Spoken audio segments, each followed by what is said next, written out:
a legend forged in unlikely places. It began far from racing circuits, corporate design studios, and glossy showroom floors. In a small, overlooked workshop on the edge of a quiet town, a car emerged that would one day capture the imagination of millions. It wasn't shaped by committees or driven by market forecasts. It was built by necessity, crafted by hands that valued purpose over prestige, and destined for a life no one could have predicted. Today, that machine is regarded as one of the most iconic vehicles ever created. But to understand its rise, we must start at its unglamorous beginning, a place where resources were scarce, expectations were low, and innovation was born not from ambition, but from survival. The region was struggling. Factories had closed. Skilled laborers were out of work. Materials were limited. Yet a small group of engineers refused to give up. They believed transportation didn't need to be expensive or exclusive. It needed to be accessible, durable, practical, a tool for people who've been left behind by an industry focused on luxury and profit. Their workspace was humble. Cracked concrete floors, outdated machinery, shelves cluttered with salvage parts. But within those walls, creativity flourished. They began experimenting with whatever they could find. Lightweight alloys left over from unrelated industries, repurposed mechanical components, aerodynamic concepts scribbled on old newspapers. Nothing was wasted. Everything was reconsidered. Their goal was simple but profound. Build a car that anyone, anywhere could use. A machine tough enough for rough roads, simple enough to repair with basic tools, efficient enough to run without draining limited resources. And slowly, through trial, error, and more determination and funding, a prototype took shape. At first glance, it looked unremarkable, small, almost plain, but beneath its modest exterior was an engineering philosophy decades ahead of its time. The chassis design distributed stress evenly across rough terrain. The engine prioritized reliability over power. The suspension system absorbed impacts that would cripple heavier, more complicated vehicles. Every element reflected a deep understanding of the environment it was built for, yet no one outside the workshop believed in it. Industry leaders ignored it. Critics mocked it. Even local officials doubted it would succeed. But the engineers pushed forward, convinced that real innovation doesn't need approval. It needs purpose. When the prototype finally hit the road, something remarkable happened. It didn't shake. It didn't stall. It didn't struggle. It adapted. A legend had begun to form. Quietly, humbly, in the most unlikely of places, word of the prototype spread through the town long before any official test began. Locals lined the streets to watch the strange little machine rattle past, its engine humming with a confidence that defied its humble origins. Drivers who were invited to test it returned with wide eyes and stunned expressions. They spoke of a car that felt unbreakable, a machine that absorbed harsh roads with ease and demanded almost nothing in return. It wasn't glamorous, but it was undeniably capable. Soon, nearby villages requested demonstrations. Farmers wanted to see how it handled muddy paths. Delivery drivers wanted to know if it could endure long routes without overheating. Mechanics wanted to inspect its simplicity, amazed by how accessible every component was. Each test, each trial, each challenge revealed another strength. The car wasn't just reliable. It was resilient in a way no corporate design had ever considered necessary. As word traveled, regional officials took notice. They arranged formal evaluations, expect and confirm the skeptics who dismissed the project as a local curiosity. But the machine exceeded every standard. It climbed steep hills with surprising ease. It carried loads far heavier than intended. It consumed fuel at rates that left evaluators speechless. And perhaps most importantly, it never broke. Not once. The engineering team celebrated quietly, aware that success at the stage meant attention they weren't fully prepared for. And attention arrived quickly. National newspapers published curious, cautiously optimistic articles. Industry analysts visited the workshop, bewildered by how such a modest team achieved performance that large manufacturers struggled to match. Competitors scoffed publicly, but requested internal reports privately. Something was happening. Something far bigger than the workshop's cracked floors and flickering lights suggested. Yet, with momentum came pressure. Investors arrived with offers, some generous, some predatory. Government agencies proposed funding, but with conditions that threatened the project's core principles. Large manufacturers attempted to purchase the design outright, hoping to dilute or redirect its purpose. The engineers found themselves at a crossroads they had never imagined. Accept support and risk losing control, or remain independent and risk being overwhelmed. Inside the workshop, the team debated furiously. Some argued that outside funding could speed development.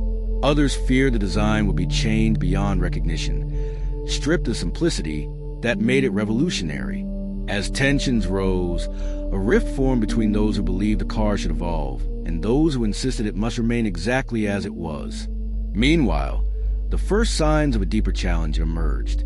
The machine was brilliant in its intended environment, but interest was now coming from regions with different needs, different climates, different expectations.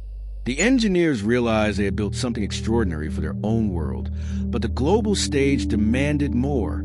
Strength alone wouldn't be enough. Adaptability, refinement, and safety standards far beyond their current capability would soon be required. The question grew heavier each day. Could the car remain true to its origins while evolving into a global phenomenon? Or would the world force it into forms that betrayed the very philosophy that made it great? The engineers stood on the edge of opportunity and uncertainty, sensing that the next step would define not just the machine's future, but their own.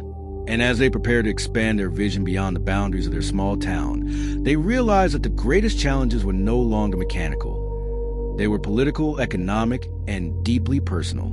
The legend was growing, but legends, once exposed to the world, rarely stay under their creator's control. The turning point came when international manufacturers requested official demonstrations. What began as a local marvel had become a subject of global curiosity. Engineers from major corporations arrived with clipboards and disbelief, expecting to find cracks beneath the surface. Instead, they found machine that performed with effortless consistency, unfazed by terrain, temperature, or load. The disbelief turned into concern. If a small workshop could achieve this level of reliability with limited resources, what did it say about the priorities of the larger industry? But the growing attention brought new complications.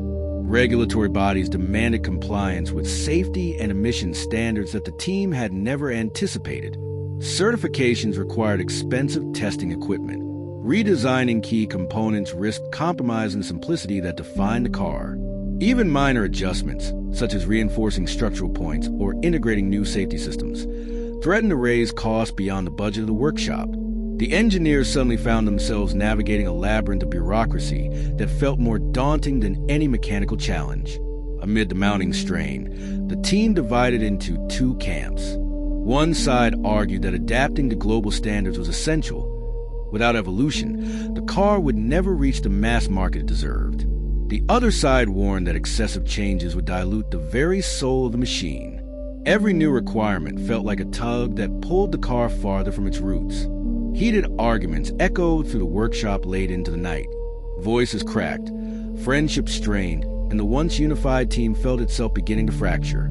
As internal tensions rose, external forces applied even more pressure. A powerful automotive conglomerate made an aggressive offer to buy the design outright. They praised its potential, promising resources, facilities, and technology beyond anything the small workshop could imagine. But hidden in the fine print were plans to re-engineer the car completely, adding features, weight, complexity, transforming it from a tool of accessibility into a polished product for profitable markets. The offer threatened to erase the very philosophy that sparked the project. The lead engineer refused to sign. He believed the car was not meant for boardrooms and luxury showrooms. It was built for people who needed it. But rejecting the offer came at a cost. Funding dwindled, deadlines slipped, morale sank.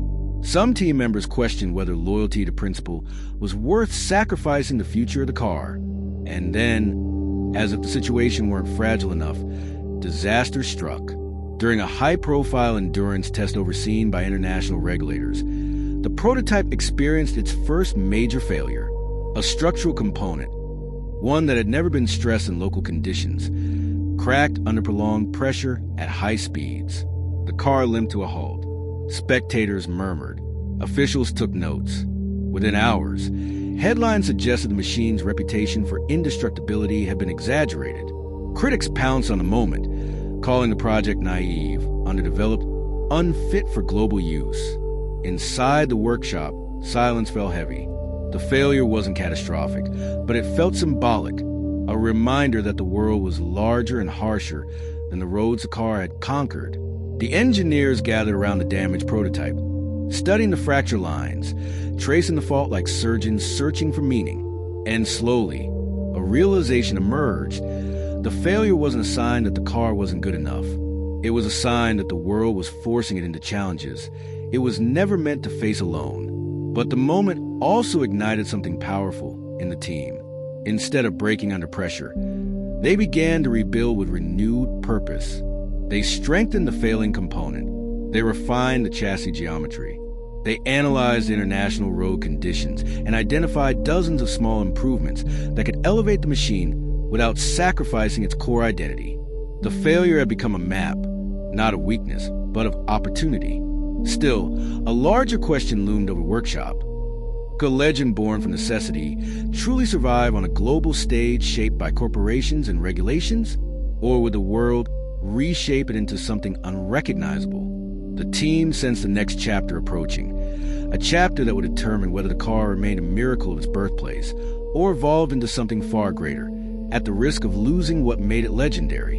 The weight of that choice was growing heavier, and the world was watching. The weight of that choice crystallized in a final meeting that brought together engineers, officials, investors, and representatives from the communities that first embraced the machine. Tension filled the air. Everyone had a different vision for the car's future. Some saw global expansion. Others saw corporate acquisition. A few feared the legend would vanish under the pressure of expectation. But the lead engineer, the person who had nurtured the project from scraps and dreams, believed the answer lay somewhere no one had considered. He stepped forward with a proposal that broke every expectation in the room. Instead of selling the design or forcing it through expensive industrialization, he suggested a decentralized model, small, regional manufacturing hubs that could adapt the car to local conditions without compromising its identity. Each hub would use shared principles but tailor materials, components, and mechanical tolerances to its own environment. It was a plan built on practicality, not perfection, on accessibility, not profit, on purpose, not prestige. The room erupted in debate. Corporations dismissed the idea as inefficient. Investors called it financially short-sighted. Regulators worried about the complexity of overseeing multiple localized variations. But community representatives saw something the others didn't. Freedom. The freedom to build cars that mattered to real people. The freedom to maintain the spirit of the original creation while allowing it to evolve naturally. The argument raged for hours. Voices rose. Hands slammed against tables. But the engineers held firm. They knew that if the car were forced into a single global mold, it would lose the very soul that made it legendary. And slowly, one by one, the skeptics began to see the logic.